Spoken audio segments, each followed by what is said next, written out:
بسم اللہ الرحمن الرحیم الحمد للہ رب العالمین والعاقبۃ للمتقین والصلاة والسلام علی سید الانبیاء والمرسلین محمد وعلی آلہ واصحابہ اجمعین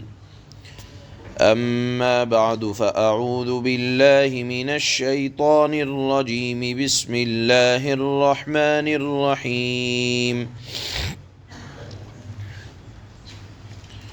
قل أأنبئكم بخير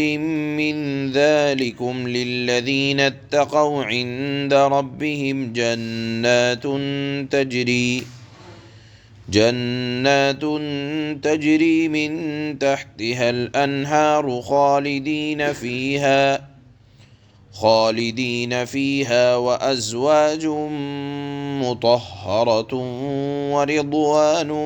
من الله واللہ بصیر بالعباد الذین یقولون ربنا اننا آمنا فاغفر لنا ذنوبنا وقنا عذاب النار الصابرين والصادقين والقانتين والمنفقين والمستغفرين بالأسحار صدق الله مولانا العلي العظيم۔ یہ آج کی 3 آیتیں تلاوت کی گئیں۔ ان سے پہلے ذکر چلا تھا دنیا کی نعمتیں یقیناً بڑی نعمتیں ہیں لیکن ناپائیدار ہیں، ختم ہو جانے والی ہیں، وقتی زیب و زینت ہیں، وقتی راحت کا سامان ہے اور ہمیشہ باقی رہنے والا بہترین انجام اللہ نے فرمایا واللہ عندہ حسن المآب، وہ اللہ کے پاس ہے۔ پھر اللہ نے آج کی آیت کا جو مضمون شروع کیا وہ اس طرح قُلْ أَأُنَبِّئُكُمْ بِخَيْرٍ مِّن ذَلِكُمْ، اے نبی، گویا کہ آخرت کی طرف رغبت دلانے کے لیے اللہ تعالیٰ نے اپنے نبی کے واسطے سے امت کو مخاطب فرمایا کہ اے نبی آپ فرما دیں کیا میں تم کو ایسی چیزیں بتلا دوں جو بہتر ہو ان چیزوں سے؟ کن چیزوں سے؟ حب الشہوات من النساء والبنین والقناطیر المقنطرہ، جو ایک تفصیل اللہ نے پچھلی آیت میں بیان فرمائی کہ مال و جائیداد کے ڈھیر، اولاد کی محبت اور عورتوں کی طرف رغبت، یعنی دنیا کی نعمتوں کے مقابلے میں کیا میں ایسی چیزوں کو نہ بتلاؤں جو ان چیزوں سے بہتر ہو؟ اور پھر خود ہی اللہ نے جواب دیا کہ وہ نعمتیں جو پائیدار ہیں اور ختم نہ ہونے والی ہیں اور فنا نہ ہونے والی ہیں، وہ ہیں کس کے لیے؟ للذین اتقوا عند ربہم، یعنی یہ جو نعمتوں کا ذکر آ رہا ہے دنیا کے مقابلے میں اخروی نعمتیں، یہ تیار کی گئی ہیں ان لوگوں کے لیے جو پرہیزگاری کا راستہ اختیار کرتے ہیں اور اللہ کی نافرمانی اور اللہ کے عذاب سے خوف کھاتے رہتے ہیں۔ اور اس کا ذکر اللہ نے صرف قرآن ہی میں نہیں کیا، یعنی متقیوں کے لیے جو نعمتیں اللہ نے تیار کی ہیں اس کا ذکر پہلی کتابوں میں بھی ہے۔ تو اللہ نے فرمایا ایسے خوف کھانے والے لوگوں کے لیے جنات تجری من تحتها الانہار، ایسے باغات ہیں جن کے نیچے سے نہریں جاری ہوں گی۔ ایک صفت اس کی یہ ہے کہ ہر طرح کے راحت اور آرام کا سامان وہاں کے باغات میں موجود ہوگا، جس میں راحت و آرام کے سامان میں سے ایک سامان یہ بھی ہے کہ باغات انتہائی شاندار اور ان کے درمیان سے نہروں کا جاری ہونا یہ ایک الگ نعمت۔ اور پھر طرح طرح کی نہریں، خالص ایک ہی قسم کی نہیں، احادیث میں مختلف قسم کی نہروں کا ذکر ملتا ہے۔ بہرحال یہ بڑی نعمت، راحت و آرام کا مل جانا بڑی نعمت، اس کے اوصاف اور کمالات کا ہونا بڑی نعمت، لیکن اس سے بڑی نعمت یہ ہے خالدین فیہا، دنیا میں آپ کو بہترین گھر مل جائے، بہترین ٹھکانہ مل جائے، لیکن ایک دھڑکا لگا ہوا ہے کہ یہ نعمتیں نہ تو ہمارے پاس دنیا میں ہمیشہ رہیں گی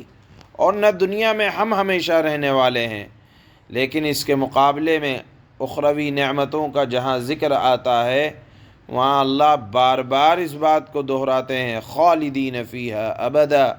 خالدین فیہا خالدن فیہا، کہ وہاں رہنا ہمیشہ کے لیے ہوگا، ان نعمتوں کا ملنا وہاں کا دھڑکا یہ نہیں ہے کہ ختم ہو جائیں گی یا ہمیں نکال دیا جائے گا۔ اللہ نے فرمایا کہ ابد الآباد تک رہنا نصیب ہوگا۔ وَأَزْوَاجٌ مُطَہَّرَةٌ، تیسری صفت اللہ نے آخرت کے اعتبار سے یہاں یہ بیان فرمائی کہ انتہائی خوبصورت، صاف ستھری، پاکیزہ بیویاں ملیں گی، اور اس کے بعد پانچویں اور آخری اللہ نے صفت، یہ نعمت یہ بیان فرمائی کہ سب سے بڑی نعمت آخرت کی دنیا کے مقابلوں میں وہ یہ ہے وَرِضْوَانٌ مِّنَ اللَّهِ، کہ اللہ تعالیٰ کی رضا اور خوشنودی، جس سے دل کو نہایت اطمینان اور میسر اطمینان اور خوشی ملنے والی ہے، وہ ہے اللہ کی رضا۔ تو اللہ نے فرمایا دنیاوی نعمتوں کے مقابلے میں یہ آخرت کی نعمتیں ہیں جو بہت بڑی ہیں، اور پھر اللہ نے ارشاد فرمایا واللہ بصیر بالعباد، کہ اللہ تعالیٰ اپنے بندوں کو خوب دیکھنے والا ہے۔ اب یہاں ایک لفظ آیا تھا کہ یہ آخرت کی نعمتیں جن کے لیے تیار کی گئی ہیں وہ ہیں للذین اتقوا، جو اپنے رب کا خوف کھاتے ہیں۔ اب یہ ہمیں اگر دیکھنا ہو کہ متقیوں کی علامتیں کیا ہیں تاکہ ہمیں آخرت میں نعمتیں مل سکیں، تو اللہ نے اگلی آیات میں 2 آیتوں میں متقیوں کی علامت بیان فرمائی ہے کہ الذین یقولون ربنا اننا آمنا فاغفر لنا ذنوبنا وقنا عذاب النار، اللہ سے ڈرنے والے بندوں کی صفات میں سے پہلی صفت یہ ہے کہ وہ اپنے تقوی پر، پرہیزگاری پر، اپنے ایمان کی بہتری پر غرور اور گھمنڈ نہیں کرتے کہ میں اتنا بڑا نمازی ہوں، میں نے اتنا خرچ کر دیا، میرا اتنا وقت لگ گیا۔ اللہ کو بڑے بول ذرا بھی پسند نہیں کہ میں نے دین کے لیے اتنی خدمتیں دے دیں۔ اللہ کو نہ تو آپ کی خدمتوں کی ضرورت ہے،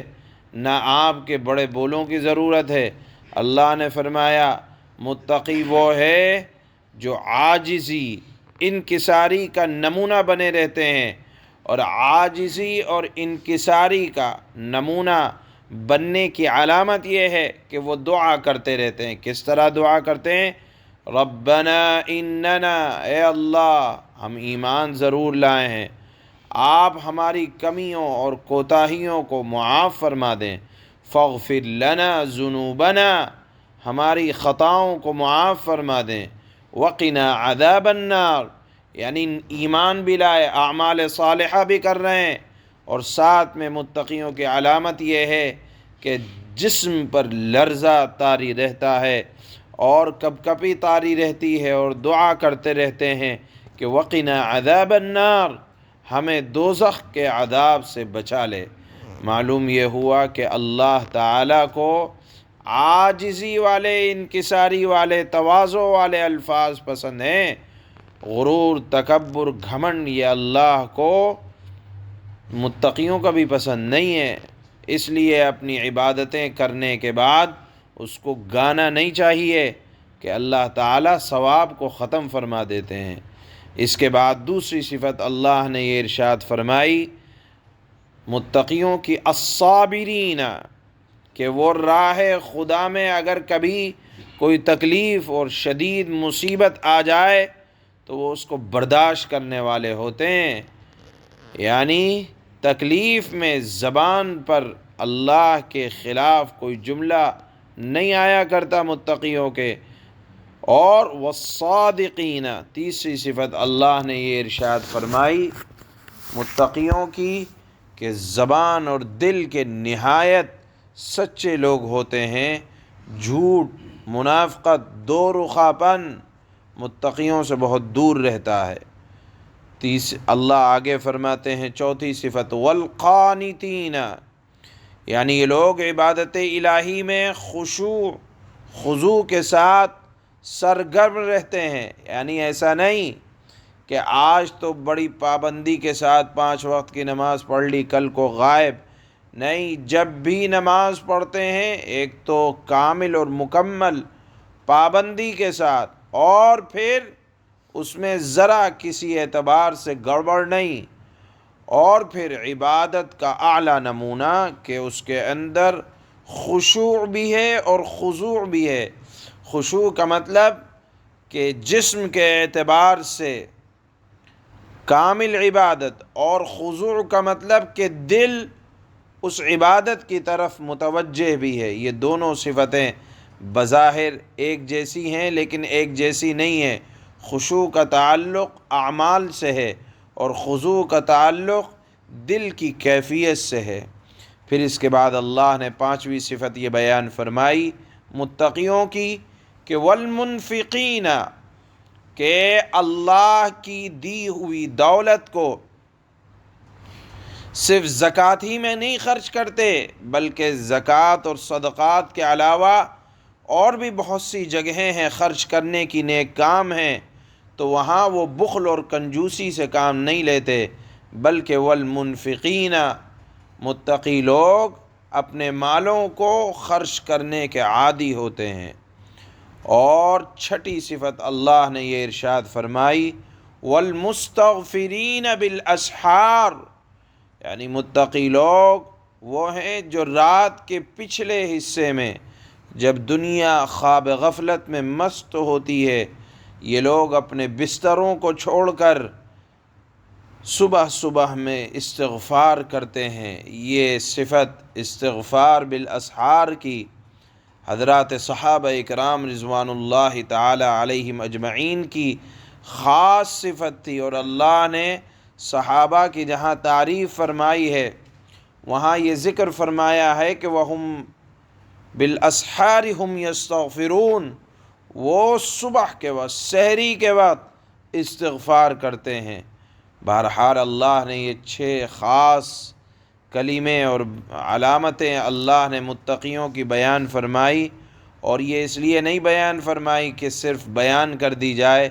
بلکہ عمل کے لیے بیان کی گئی تاکہ ہر بندہ مومن اس پر عامل ہونے کی کوشش کرے، اور پھر اس کا انجام اللہ نے پہلی آیت میں جو نعمتوں کی شکل میں بیان فرمایا ہے وہ وہی ہے جو آپ نے اس سے پہلے سماعت فرمایا۔ اللہ فرماتے ہیں قُلْ أَأُنَبِّئُكُمْ بِخَيْرٍ مِّن ذَلِكُمْ لِلَّذِينَ اتَّقَوْا عِندَ رَبِّهِمْ جَنَّاتٌ تَجْرِي مِن تحتها الأنهار خالدين فيها وأزواج مطهرة ورضوان من الله والله بصير بالعباد۔ اے نبی آپ فرما دیں کیا میں تمہیں وہ چیزیں بتلا دوں جو ان سب سے کہیں بہتر ہے؟ کن سب سے؟ جن کا ذکر کل کی آیت میں ہوا، حب الشہوات من النساء والبنین، ایک لمبی فہرست ہے دنیا کی نعمتوں کی۔ اللہ نے فرمایا کیا ان نعمتوں کے مقابلے میں وہ نہ بتلا دوں جو ان نعمتوں سے کہیں بہتر ہے، یعنی آخرت کی نعمت۔ کس کے لیے تیار کی گئی ہیں وہ نعمتیں؟ للذین اتقوا عند ربهم جنات تجری من تحتها الانہار خالدین فیہا وازواج مطہرۃ ورضوان من اللہ واللہ بصیر بالعباد۔ جو لوگ تقوی اختیار کرتے ہیں ان کے لیے ان کے رب کے پاس وہ باغات ہیں جن کے نیچے نہریں بہتی ہیں، جن میں وہ ہمیشہ رہیں گے، اور پاکیزہ بیویاں ہیں، اور اللہ کی طرف سے خوشنودی ہے، اللہ کی رضا ہے، اور تمام بندوں کو اللہ تعالی اچھی طرح دیکھ رہے ہیں۔ الذين يقولون ربنا إننا آمنا فاغفر لنا ذنوبنا وقنا عذاب النار۔ یہ متقی وہ لوگ ہیں، ان کی خاص علامتیں یہ ہیں جو کہتے ہیں کہ اے ہمارے پروردگار، ہم آپ پر ایمان لے آئے ہیں، اب ہمارے گناہوں کو بخش دیجئے اور ہمیں دوزخ کے عذاب سے بچا لیجئے۔ الصابرین والصادقین والقانتین والمنفقین والمستغفرین بالاسحار۔ یہ متقی لوگ جن کے جملے یہ ہیں، جن کی گفتگو یہ ہے، جن کی دعا کا طریقہ یہ ہے، یہ لوگ بڑے صبر کرنے والے، سچائی کے خوگر، عبادت گزار ہیں، اللہ کی رضا کے لیے، اللہ کی خوشی کے لیے خرچ کرنے والے ہیں، اور سحری کے اوقات میں استغفار کرتے رہتے ہیں۔ سبحان اللہ۔